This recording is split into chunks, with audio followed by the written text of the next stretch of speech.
Hey filmmaker Chung here. In this video I'm going to show you how to do a hyperlapse with your DJI Mavic Pro.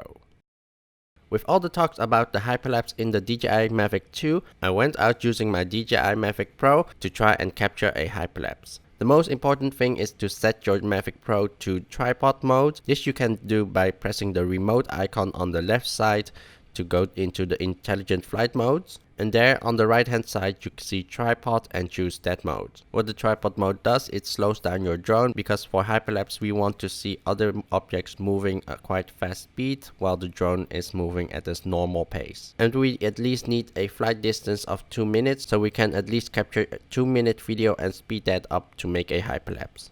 And from my own experience flying every direction, forward, backwards, left and right, the most stable shot you get is actually flying backwards. The rest you still need to warp stabilize in post. To get those blurry fast moving objects in your shots, you need to set time interpolation to frame blending.